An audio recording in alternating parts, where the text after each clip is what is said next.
Comenzamos un nuevo programa de Ciudadana Común. Ciudadana Común, una ciudadana como vos. En este programa de Ciudadana Común te presentamos la columna de Ricardo Parodi. Nos habla de actualidad regional, en este caso de Milei.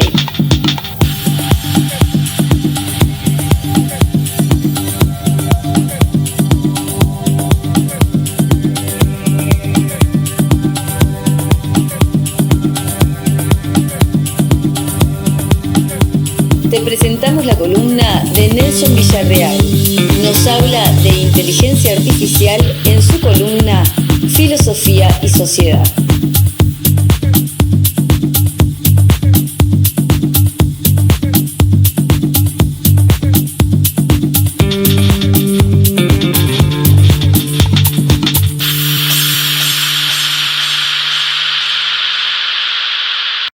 Es un tema que últimamente lo veo como un bombardeo que aparece por todos lados. Todos te hablan de inteligencia artificial, pero de repente la gente está preguntándose realmente qué es la inteligencia artificial.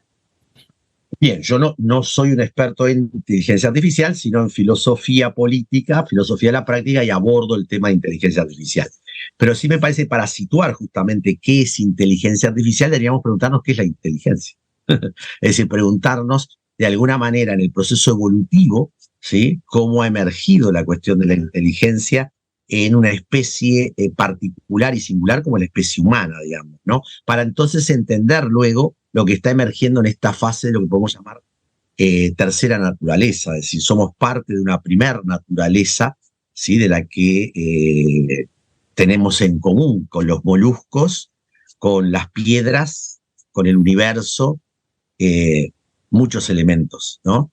Y el proceso evolutivo dio cuenta de alguna manera de una selección, ¿no?, que sabemos por el proceso de estudios de Darwin, no como lo retoma Spencer en la sociología, que lo va a solo situar en la competencia, siendo que el proceso evolutivo también es de alta cooperación en el desarrollo de las especies, y nosotros somos uno de esos 5 simios claves que el proceso evolutivo mostró con capacidad de tener formas de inteligencia, porque si vemos la diferencia que tenemos con otros simios, no es tanta como creemos a veces, ¿no? No porque nos parezcamos más a los simios en nuestro fenotipo, en nuestra forma de figura, sino porque en realidad el proceso de la inteligencia que emerge en la especie humana va a descolocar la estructura del lenguaje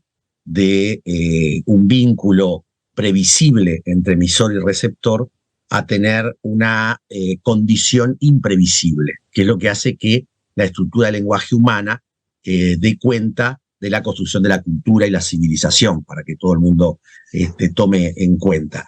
Y entonces esa imprevisibilidad hace que la estructura del lenguaje construya la singularidad que es cada uno como persona, ¿no? Porque Exacto. 99 con 99... Qué importante, Nelson, discúlpame que te interrumpa, el tema de que tú decías lo vamos a focalizar por la filosofía, porque de repente la gente tiene el enfoque de la inteligencia artificial desde algo de mercado, de repente que me parece una que tecnología que se aplica en el mercado, y hoy se están peleando justamente las transnacionales por quién va a desarrollar las formas de la inteligencia artificial, generando esta como suspicacia de que, bueno, va a sustituir al ser humano, ¿no?, como poshumano, digamos, ¿no? Pero antes de llegar justamente a ese elemento, porque me importaba contextualizar que somos un animal del lenguaje, porque entonces la inteligencia artificial pasa a ser una instrumentalidad dentro del desarrollo de una inteligencia mucho más abarcativa que es la propia especie humana. Pero si se presenta como sustitutiva de la propia inteligencia humana, como el debate lo está mostrando, hace que entremos en un escenario de poshumano. Desaparecería la especie humana por los robots, que es la ciencia ficción que está planteada, o seríamos dominados por esa inteligencia creada por los humanos, porque la inteligencia artificial es una forma de inteligencia que se desarrolla a través de la técnica y le es propia al humano desde el Paleolítico, desarrollar tecnología instrumentos para trastocar su naturaleza en la que está inscripto y crear una segunda naturaleza que es la cultura. Lo que sí, evidentemente, estamos ante la emergencia en las últimas 4 o 5 décadas de una, se llama tercera naturaleza, que es esta virtual, digamos, que hoy estamos vivenciando a través de un instrumento donde en realidad ni tú estás ahí ni yo estoy aquí. Es una imagen, ¿sí? Porque Gabriela no es la que yo estoy percibiendo directamente, estoy percibiendo una imagen de Gabriela y tú de Nelson, digamos, ¿no? Entonces, sin embargo, estamos convencidos que tú y yo estamos dialogando, porque evidentemente la tecnología ha permitido desagregar espacio y tiempo, ¿no? De tal forma en la cual no estamos físicamente en el mismo espacio y hasta podríamos estar en tiempos distintos, digamos, ¿no? Entonces, todo esto que ha sido una transformación que genera una condición distinta de la realidad, ¿no? No quita al sujeto humano su capacidad de apropiarse de esos procesos. ¿Sí? Parecería ser más fácil apropiarnos de este proceso, digamos, de la virtualidad y no apropiarnos de lo que connota la inteligencia artificial como sustitución en parte de formas de trabajo, sustitución en forma de vínculos, sustitución en forma de o no. Ayer miraba que ya en la India y en China hay periodistas que son hologramas y ya son el producto de la inteligencia artificial. Entonces yo no sé si en realidad Sandra es un holograma y no es una persona humana real, digamos, ¿no? ¿Cómo puedo saberlo, digamos, ¿no? Digo, ¿y esto por qué? Porque en última instancia, desde dónde abordamos ahora. Voy directamente al grano y voy a lanzar unas cuantas ideas por si pueden servir de eje a nuestra conversación hoy. En primer lugar, como introducción, creo que estamos en un momento de una cierta, permitidme que lo diga así, una cierta histeria en relación con la inteligencia artificial. Hay quien asegura que esto va a dar resultados espectaculares, vamos a entrar en una época de transparencia, de ausencia de prejuicios, de exactitud, de registro de todas las preferencias de todos los ciudadanos y, por tanto, una capacidad de satisfacerlos inédita en la historia de la humanidad. Y hay, al mismo tiempo, quien presagia los peores desastres en relación con nuestra experiencia democrática. Imperio de los más brutos, noticias falsas, manipulaciones de procesos electorales, etcétera, etcétera, ¿no? Bueno, no tengo una respuesta para un proceso que acaba de comenzar, que durará todavía un tiempo, pero sí que tengo un cierto marco, que es lo que quería yo plantear aquí, para que esta conversación general que tenemos que tener en las sociedades contemporáneas sea un poco más razonable y un poco menos oscilante entre estos dos extremos, ¿no? Es verdad que el término inteligencia artificial va y viene, y lo usamos, y hablamos de algoritmos, y hablamos de Big Data, y a mí lo primero que se me vino es tratar de entender de qué está compuesta la inteligencia. Eso que le llamamos inteligencia artificial es en realidad un término que lo que trata es de ponerle un nombre a varias disciplinas que actúan en conjunto. Pero si nosotros miramos un poquito para adentro, ¿de qué está compuesto eso que le llamamos inteligencia artificial? Está compuesto de elementos de ciencia de la computación, de ingeniería, de neurociencia, de psicología y de ética, para nombrar algunas cosas. O sea, es un concepto que involucra el conocimiento humano generado en un montón de disciplinas y que a su vez intenta que todo ese conocimiento y toda esa interdisciplina trabaje junta de alguna manera. Pero claro, fíjense que yo hablé de ética, hablé de neurociencia, hablé de psicología, hablé de ciencias de la computación y quiero una cosa que yo les dije recién en el chat que a mí me parece súper trascendente y que tampoco es una autorreferencia, pero sí es un elemento de experiencia humana, Y es que, miren, yo creo que trabajé 35 años en la industria del software y todavía tengo algunos resabios de algunas de las actividades que realizo. Y Héctor recién mencionó una cosa que es la primera vez que escucho y que fue para mí una gran discusión con muchísimos colegas durante mucho tiempo, y es el hecho de que qué responsabilidad social y qué responsabilidad civil tienen los ingenieros de software, o tiene la disciplina de ingeniería de software. Cuando un ingeniero civil hace un puente, tiene la responsabilidad de que si ese puente se cae, pasa algo. Cuando un ingeniero aeronáutico hace un avión, tiene una responsabilidad. Cuando un ingeniero de software hace un software, no tiene ninguna responsabilidad civil ni social. Y eso es un elemento que también define la ingeniería como un factor de mejorar ciertas interacciones en la sociedad, que a mí me parece muy importante.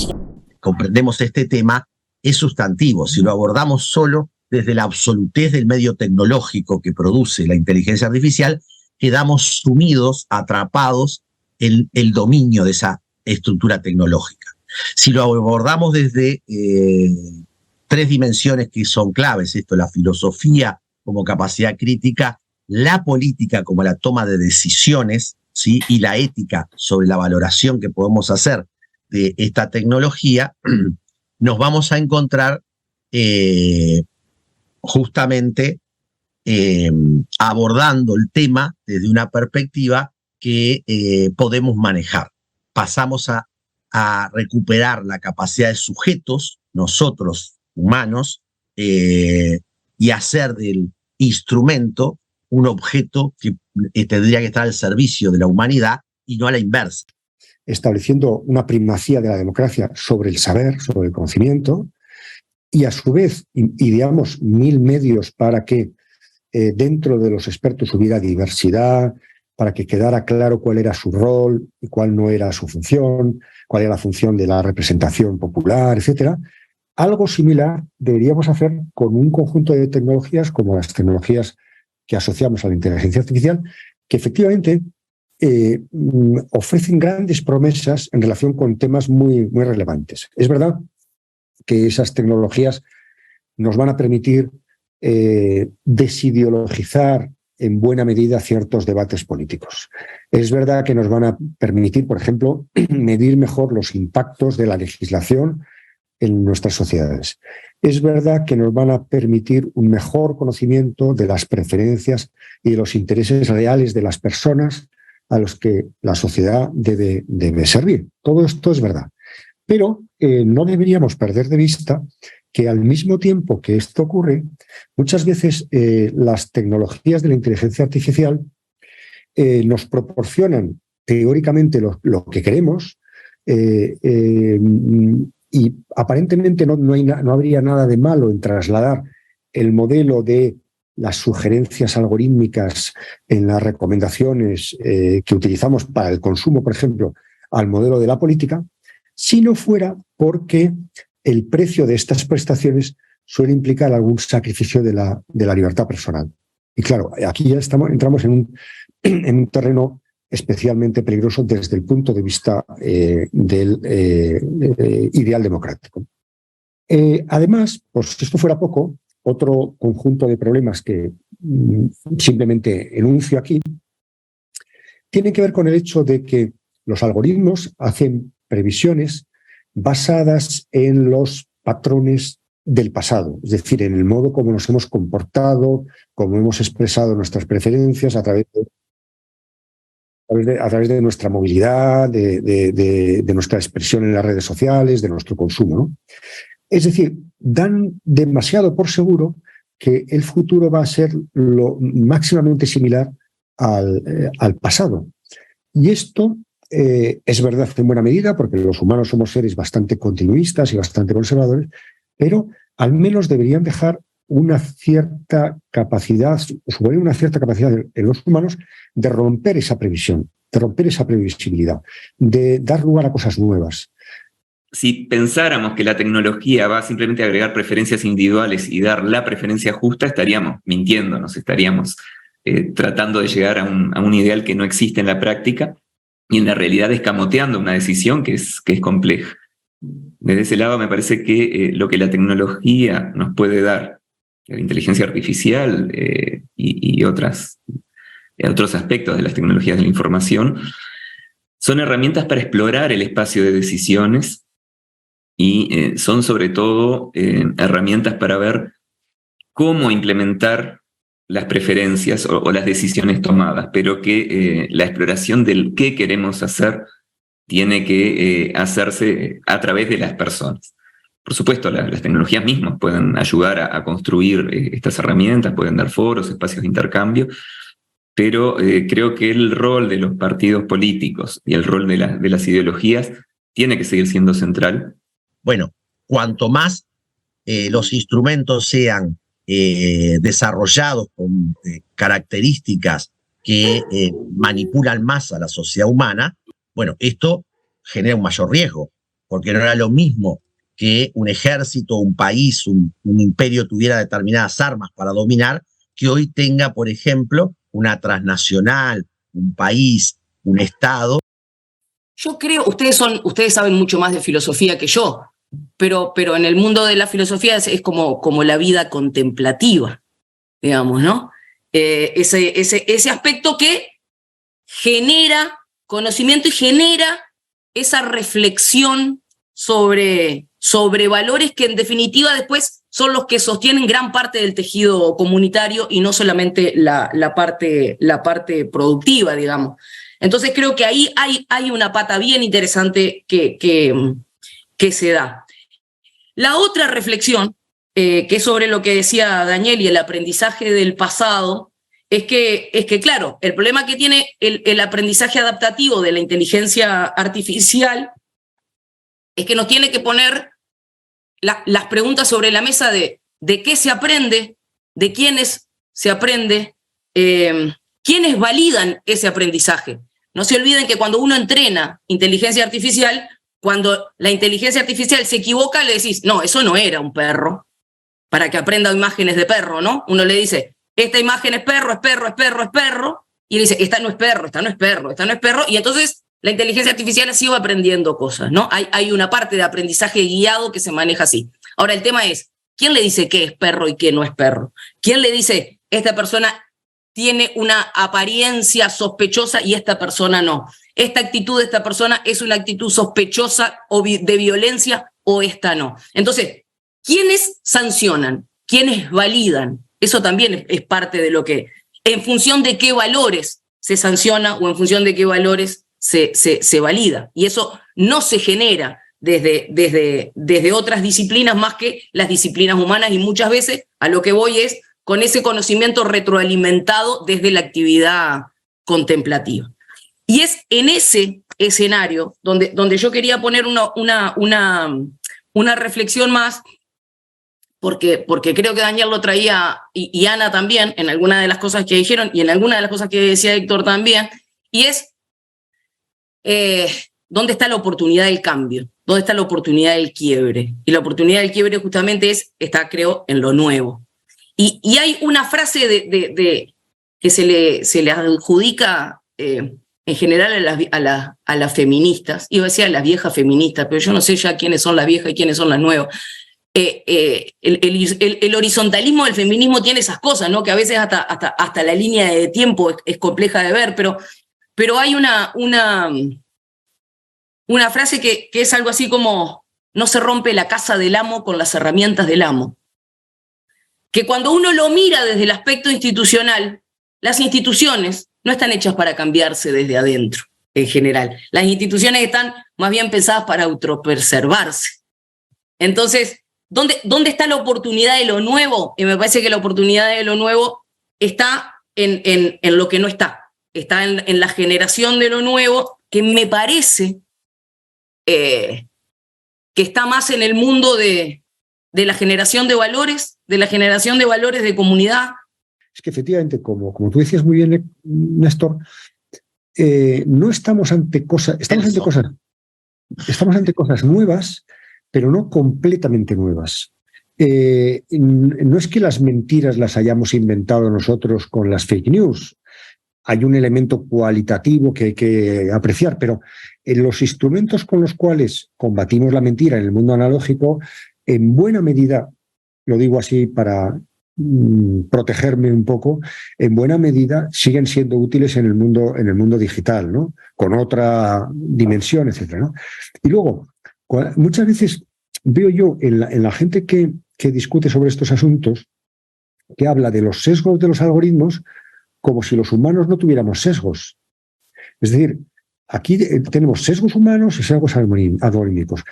Unos y otros nos pueden servir para corregir el contrario.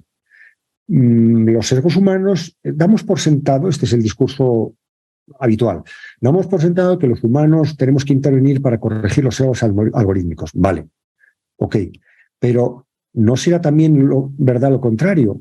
Que debemos utilizar algoritmos para corregir los sesgos humanos, ¿no? Con lo cual, en el fondo, ¿esto de qué va? Va de crear un ecosistema en el cual humanos y máquinas se complementen. Porque sabemos muy bien, desde Daniel Kahneman y otros, que los humanos cometemos siempre los mismos errores. Y sabemos muy bien que las máquinas cometen el mismo tipo de errores. Bueno, ¿por qué no los ponemos a colaborar en lugar de pensar que son dos inteligencias que se quieren reemplazar la una a la otra?